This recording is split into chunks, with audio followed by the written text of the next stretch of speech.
Welcome back बच्चों। आज हम करेंगे अपना लेक्चर 2 एसी करंट की सीरीज में और आज हमें पढ़ना है average value of AC current. अगर तुम्हें समझ आ गया हो तो बहुत बढ़िया, वरना आज समझ आ ही जाएगा ये है क्या average value of alternating current. तो इसको एक्चुअली करने से पहले इसे थोड़ा समझते हैं, ठीक है।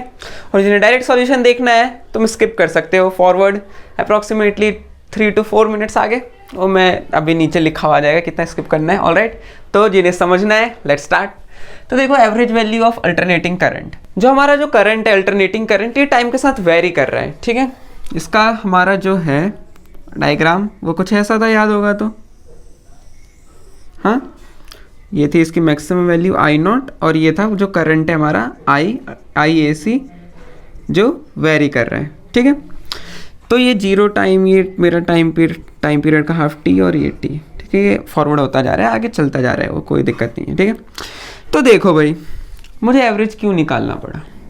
मैं चाहता हूँ कि मुझे एक वैल्यू मिले जो बताए कि अप्रॉक्सीमेटली कितने टाइम में कितना करंट गया। तो देखो भाई, एवरेज निकालने का सबसे सिंपल तरीका तुम सबको पहले से पता होगा क्या होता है। जितनी भी, जैसे कि अगर इसमें छोटे छोटे इंटरवल हैं तो उनमें जो भी इंटरवल है, अगर 5 to 7 जितने भी, और उनको अगर ऐसी 3 चीज़ें हैं तो 3 से डिवाइड कर देते हैं, ठीक है। बट ये तो कंटिन्यूअस है, पता नहीं इसमें कितने इंटरवल्स होंगे, बहुत छोटे छोटे इंटरवल्स होंगे बहुत सारे, ठीक है। तो हम इस तरीके से एवरेज नहीं निकालेंगे। एवरेज का मेन तरीका तो यही होता है, सिंपल सा, मीन और एवरेज इसे ही कहते हैं। तो हम यहाँ पे हम कैलकुलस यूज़ करेंगे, ठीक है, इंटीग्रेशन। वो देखेंगे कैसे, बहुत ईजी है, कोई डाउट नहीं होगा। ठीक है, इतना तो समझ गए कि हम क्यों निकाल रहे हैं, क्योंकि हम इसे डायरेक्ट नॉर्मल मीन के फॉर्मूले से नहीं निकाल सकते कि टोटल वो लिखा और फिर जितने ऑब्जर्वेशन थे उन्हें डिवाइड कर दिया, ठीक है, क्योंकि कंटिन्यूअसली चेंज हो रहा है। तो इसको निकालने के लिए हम एक टेक्निक का यूज़ करते हैं, इनडायरेक्ट अप्रोच। वो मैं थोड़ा सा हिंट कर देता हूँ, उससे पहले थोड़ी डेफिनेशन लिख लेते हैं हम अपनी, ठीक है। Average value of alternating current, average value को कैसे डिफाइन करते हैं हम। It is defined as that value of steady current। steady current क्या है यहाँ पे हमारा, DC current, value of steady current DC which sends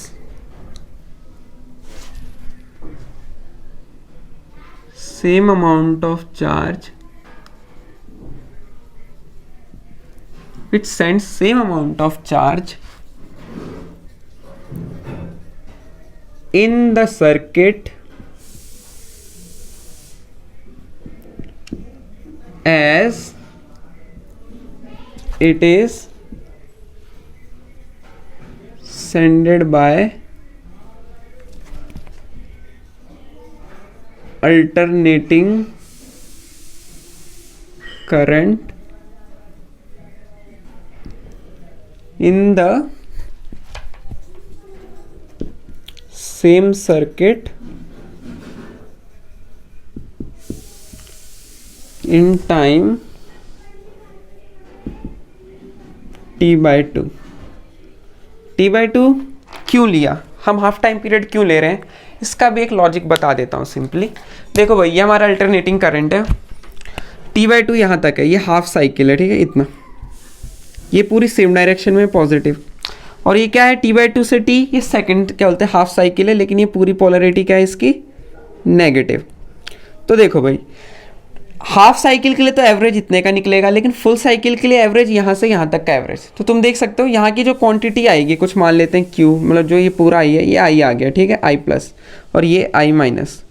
तो एक चीज़ देखो, ये दोनों साइज में बिल्कुल बराबर है, बस एक पूरा का पूरा पॉजिटिव है और एक पूरा का पूरा नेगेटिव है। तो ये क्या होगा, I plus plus I minus upon 2, और ये दोनों ज़ीरो हो जाएगा। तो average value of current for whole cycle is zero, ठीक है। इसकी भी हम डेरिवेशन बता दूंगा मैं, लेकिन तुम डायग्राम से भी समझ सकते हो। Average current for full cycle is zero, AC के लिए, ठीक है। Average IAC for full cycle is zero, but half cycle के लिए ज़ीरो नहीं होगा, इसीलिए हमने टेक्निक बनाई है। कैसे, तो देखो हमने जो पहले लिखा है ना, it is defined as that value of steady current. इसे हम एक्सप्लेन करते हैं डीसी के टर्म्स में कि एक डीसी सर्किट है जो किसी टाइम में एक क्यू अमाउंट चार्ज को सेंड कर रहा है एक सर्किट में, तो वही हमारा average value of AC current होगा अगर जो हमारा एसी करंट है वो T/2 टाइम में उतना ही करंट सेंड कर रहा है। तो ठीक है, इसको सिंपली समझने के लिए लॉजिकली एक डायग्राम बनाता हूँ, इससे थोड़ा ज़्यादा क्लियर होगा। यहाँ पे इसको आई शुड इरेज नाउ, ये ठीक है, रफ वर्क है, ये क्लासरूम में मेन टाइम में काम मत करना, ठीक है, समझाने के लिए कर रहे हैं। ठीक है, देखो एक सर्किट है, ये रहा मेरा कोई कंडक्टर, ये मेरा एक अल्टरनेटिंग करंट के सोर्स से जुड़ा हुआ है। ठीक है, आई ट्रैवल कर रहा है इसमें मान लिया इसने किसी टी टाइम में इसने क्यू चार्ज इसमें सेंड करा इस सर्किट में। ठीक है, सिंपल। अब मैं क्या करता हूँ, इसी को आई, ये तो मेरा आई ए सी था, ठीक है, तो ये मान लिया क्यू ए सी, ए सी में जितना चार्ज जनरेट हुआ, क्लियर। अब मैंने क्या करा, यहाँ पे ए सी सोर्स को हटा करके ऐसे मैंने एक बैटरी लगा दी। ठीक है, अब ये क्या बोलेगा, ये एक आई भेज रहा है। ठीक है, अब क्या है, देखो वहाँ पे तो जो करंट था वेरिएबल था, लेकिन अब डीसी लगा दे डायरेक्ट करंट, इसमें करंट कांस्टेंट रहेगा। तो अब मैं देखूंगा कि यहाँ पे पहले तो क्यू एसी था, अब देखो ये भी करंट भेज रहा है, तो ये भी अपना चार्ज इसमें भेजेगा। जब मैं देखूंगा कि जो क्यू डी सी जिसने इस बैटरी ने भेजा, अगर क्यू ए सी जब क्यू डी सी के इक्वल हो जाएगा, तब ये कितना करंट था। ठीक है, मतलब मैं करंट को धीरे धीरे बढ़ाता रहूँगा और फिर देखूंगा कि कितने करंट पे जाके जो चार्ज इस बैटरी ने भेजा वो चार्ज बराबर हो जाए जब एसी सोर्स जुड़ा था। तो उस वैल्यू को ऑफ करंट को मैं बोलूँगा आई मीन और आई एवरेज। ठीक है, तो जो ये आई मीन, ये अल्टरनेटिंग करंट के करंट है ना, इसे मैंने डीसी की टर्म्स में डिफाइन करा है, ये डीसी का करंट है, वही लिखा है, it is defined as that value of steady current, वो वैल्यू इस डीसी करंट की। ठीक है, which sends same amount of charge in the circuit as it sended by the alternating current। जो इससे पहले वाले केस में अल्टरनेटिंग करंट ने QAC भेजा, तो वो दोनों बराबर है और कितने में, T/2 टाइम में। अब ये टाइम कुछ भी हो सकता है, बट हमने अभी के लिए T/2 लिया है, ऑलराइट, क्योंकि उसकी कैलकुलेशन वैसे कुछ रीज़न नहीं है, मतलब T/2 हमारे लिए ईजी पड़ता है और बहुत ही एक इंपॉर्टेंट कंसेप्ट है। ठीक है, तो इसे करना भाई एग्जाम के पॉइंट ऑफ व्यू से बहुत इंपॉर्टेंट है। सो अब आगे बढ़ते हैं।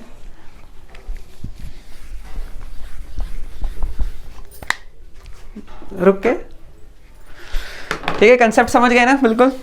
तो अब हम करते हैं इसका न्यूमेरिकल। सबसे पहले तो लिख लेते हैं, let the AC current send small charge dq in time dt।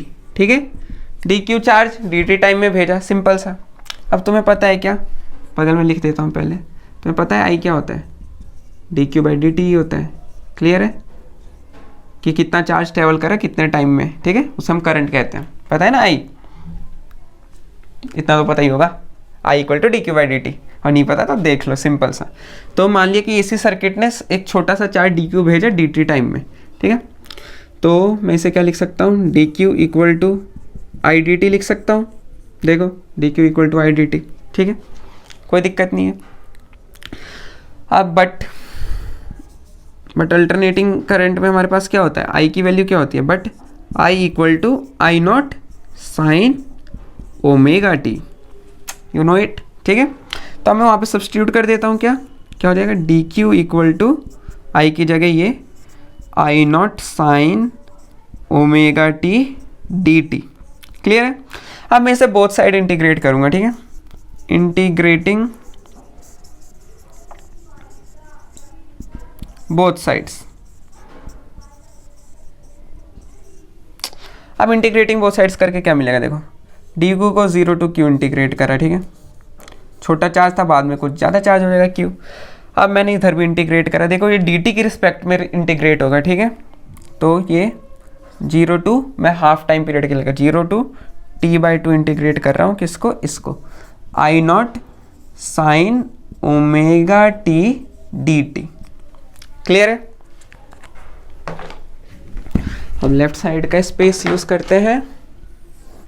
ये देखो T by two 0 I naught sine omega D D T. तो अब डी क्यू का इंटीग्रेशन क्या होगा, सिंपल, मैंने सोचा कहीं पॉज तो नहीं होगी वीडियो, ठीक है। तो डी क्यू का इंटीग्रेशन क्या होगा, सिंपल 0 टू क्यू, ठीक है। डी क्यू का तो इंटीग्रेशन क्यू होता है। अब इसके बाद है देखो आई नॉट कॉन्स्टेंट है, आई हमारी पीक वैल्यू है ना, I naught peak value of AC current, तो ये कॉन्स्टेंट है, ये बाहर आ गया, ठीक है। अंदर क्या बचा 0 to T by to.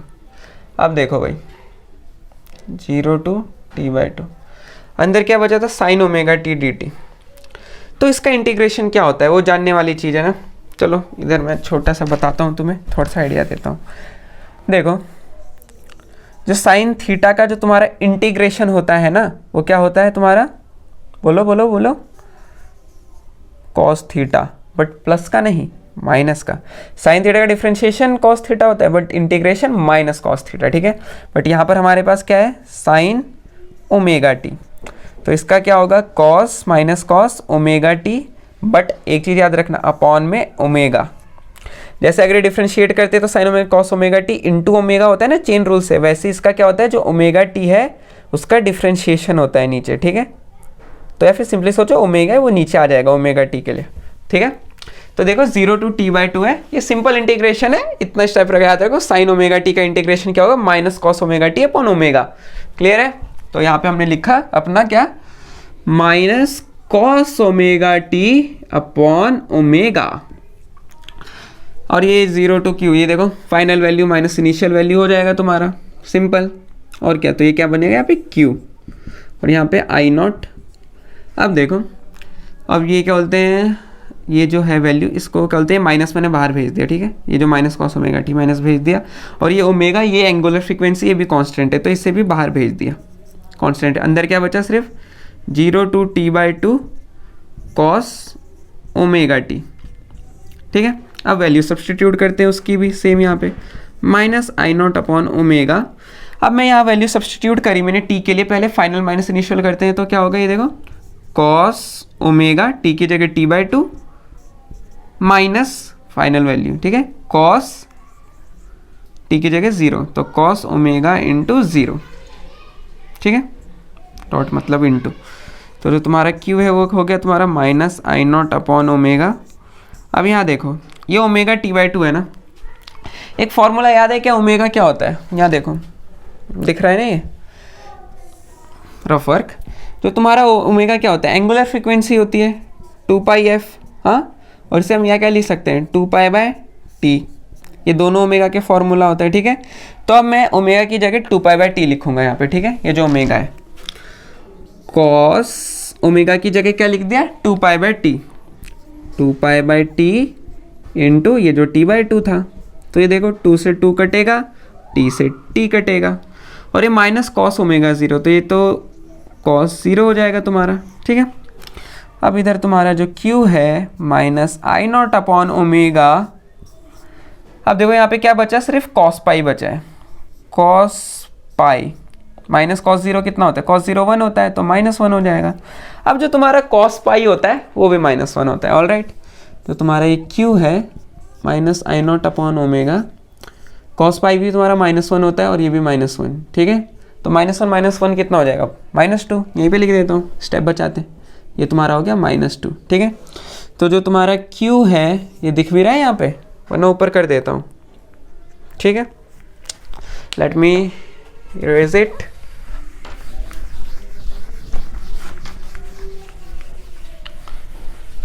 I hope कि यहाँ तक दिख रहा हो, लेट मी चेक, दिख रहा है, चलो ठीक है। तो वहाँ पे वही वाला स्टेप देखते हैं। तो जो मेरा Q है क्या है, अब देखो ये माइनस माइनस प्लस हो जाएगा, तो plus I not into 2 upon omega, और ये चार्ज किस सर्किट में मिला था AC में, तो मैं इसे अभी QAC से डिनोट कर रहा हूँ, ठीक है। प्लस का तो प्लस होता ही है, ठीक है, आई नॉट 2 अपॉन ओमेगा, क्लियर है। अब देखो भाई ओमेगा को मैं क्या लिख सकता हूँ, जो पहले लिखा था क्या था ओमेगा 2 पाई बाय टी, तो उसको सब्सटीट्यूट कर दिया यहाँ पे ओमेगा की जगह, तो ये तुम्हारा आई नॉट 2 और ओमेगा की जगह 2 pi by omega 2 pi by T, sorry 2 लिख दिया, 2 पाई बाय टी, तो टी ऊपर आ गया, अब 2 से 2 कट गया, स्पेस भर गया था फ़ोन का, बट हमने पुरानी फाइल डिलीट कर दी ताकि हम आगे की फाइल्स बना सकें। चलो ठीक है, तो यहाँ तक देखो, दोबारा देख लो, ये क्या बोलते हैं, ओमेगा की जगह क्या लिख दिया 2 पाई बाय टी, तो ओमेगा की जगह 2 पाई बाय टी, तो टी ऊपर चला गया, 2 से 2 कटा, बस टी बचा, आई नॉट टी अपॉन पाई मिल गया मेरे को क्यू ए सी। ठीक है, एसी सर्किट ने जितना क्यू भेजा उतने टाइम में, टी बाई 2 टाइम में। ठीक है, अब मैं देखता हूँ, इतना तो एक स्टेप, इतना कर लिया तो बल्ले बल्ले। ठीक है, अब देखो, ये मेरी फर्स्ट इक्वेशन। अब मैंने क्या बोलते हैं, एक चार्ज जो जब मैंने बैटरी लगा दी थी डीसी, जो क्यू डीसी निकला, वो कितना निकलेगा, वो मेरी, मैंने बताया था ना, वो एवरेज वैल्यू होती है, तो मैंने उसे आई ई वी जी लिखा, आई एवरेज इंटू कितने टाइम के लिए, टी बाई 2 टाइम के लिए भेजा था ना, तो क्यू देखो, आई इक्वल टू, फिर से देख लो, आई क्या होता है तुम्हारा D Q by D T, तो डी क्यू कितना होगा, आई डी टी, तो आई और टाइम है टी बाई 2।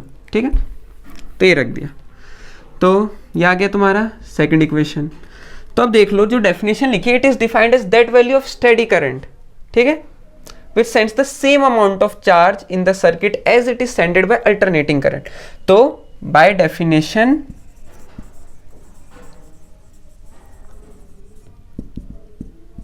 ठीक है, QAC इक्वल टू QDC।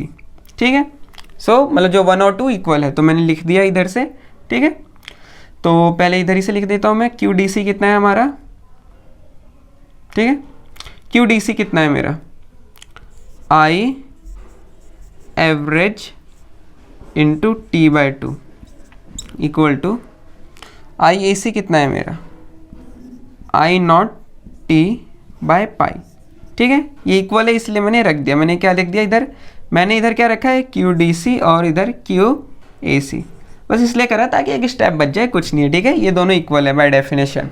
तो आई एवरेज डी सी, ये टी बाई 2, देखो ये दोनों इक्वेशन इंपॉर्टेंट है।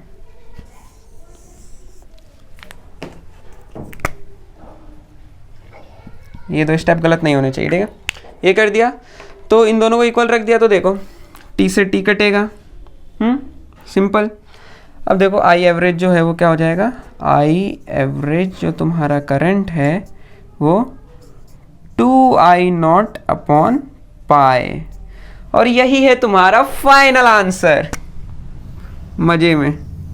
ठीक है, अब देखो 2 अपॉन पाई, पाई की वैल्यू क्या होती है 3.14, तो इससे जब हम डिवाइड करेंगे तो अप्रॉक्सीमेटली कितना मिलेगा, 0 लगा के 0 पॉइंट, फिर 6, फिर बचेगा 2, 0, 0 पॉइंट और 1, 0.63 के आसपास। ठीक है, तो ये अप्रॉक्सीमेटली जो तुम्हारा बनता है आई एवरेज, ये हो जाता है तुम्हारा 0.637 ऑफ आई नॉट। ठीक है, मतलब कि तुम्हें आई एवरेज दिया है और तुम्हें आई नॉट निकालना है, तो तुम इसे डिवाइड कर दोगे, और तुम्हें आई नॉट दिया है और आई एवरेज निकालना है तो उसे 0.637 से मल्टीप्लाई कर देंगे। ठीक है, तो इससे क्या पता चल रहा है, जो एवरेज करंट है वो पीक वैल्यू से कम है।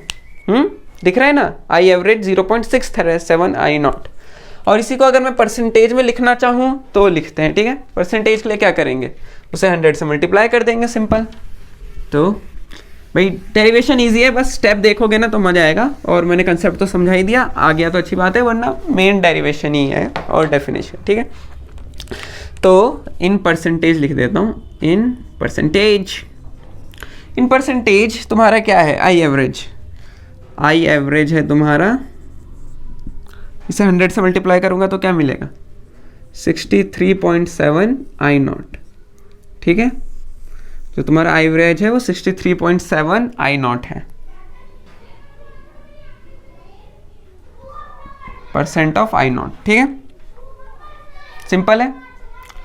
और फिर इसकी क्या लिख ले, देखो मतलब ये क्या है, आई एवरेज है तुम्हारा टी हाफ के लिए, और यही तुम्हारा I average full time period के लिए कितना हो जाएगा, 0, जो मैंने बताया था। ठीक है, इसकी डेरिवेशन कैसे करोगे एक बार मैं बता देता हूँ, अगली वीडियो में करेंगे हम, और पहले तुम ट्राई करो। तुम क्या करोगे, जो तुमने इंटीग्रेशन करी थी ना, क्या हिंट दे रहा हूँ बस, जो तुमने क्या लिखा था, डी क्यू इक्वल टू क्या था, I naught sine omega T D T, जो तुमने इंटीग्रेशन करा था ना इसे कहाँ से कहाँ तक, 0 से t/2, इस बार इसे 0 to t इंटीग्रेट कर देना, सिर्फ 0 to t, और यहाँ पे भी आई एवरेज को 0 into t से कर देना, देखना तुम्हारा आंसर 0 आएगा।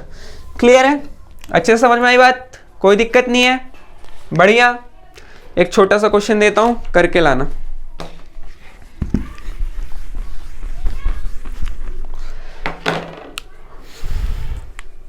अगर तुम्हारे पास